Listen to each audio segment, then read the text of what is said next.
जिंदाबाद, अज्जू भैया जिंदाबाद। सुना है चाचा सुना है चाची, बुन्नन यादव के अब के जिता दी। सुना है चाचा सुना है चाची, बुन्नन यादव के अब के जिता दी। जाई के बुथवा पे करी मतदानवा हो, जाई के बुथवा पे करी मतदानवा, बुन्नन यादव के विजयी बना दी। सुना है चाचा सुना है चाची, बुन्नन यादव के अब के जिता दी।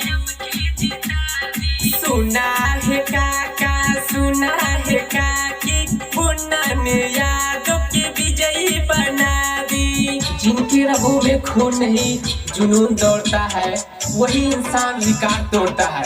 आपका भाई आपका बेटा बुन्नन यादव युवा प्रत्याशी, जो आपके लिए आपके गांव के लिए पूरे समाज के लिए एक नई सोच और एक नई उमंग लेकर के आए हैं। तो आप लोगों से निवेदन करता हूं कि आप अपना कीमती वोट दे करके बुन्नन यादव जी को भारी से भारी मतों से विजयी बनाएं। सब ही गरीबवन के दी है आवास हो, सब ही गरीबवन के दी है आवास हो, बुन्नन यादव जी करी है विकास हो।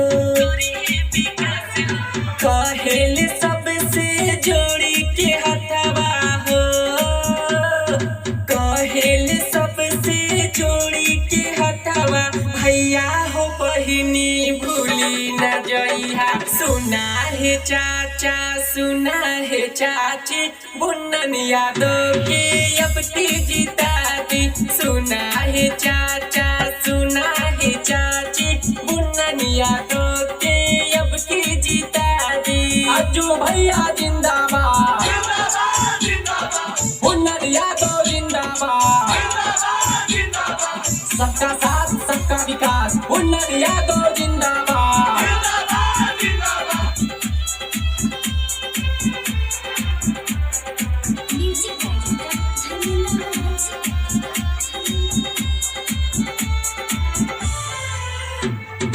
अज्जू भैया जगन्नाथ कैली सपोर्ट हो,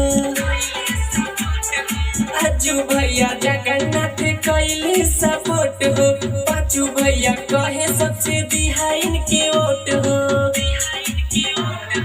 काहे ले अज्जू भैया जी हमरे हो, काहे ले अज्जू भैया जी हमरे, राइटर विनोद विजय राज गवैया। सुना है चाचा सुना है चाची, बुन्नन यादव के अब के जिता दी। सुना है चाचा सुना है चाची, बुन्नन यादव के अब के जिता दी। जाई के बुथवा पे करी मतदानवा हो, जाई के बुथवा पे करी मतदानवा, बुन्नन यादव के विजयी बना दी। सुना है चाचा सुना है चाची, बुन्नन यादव के अब के जिता दी।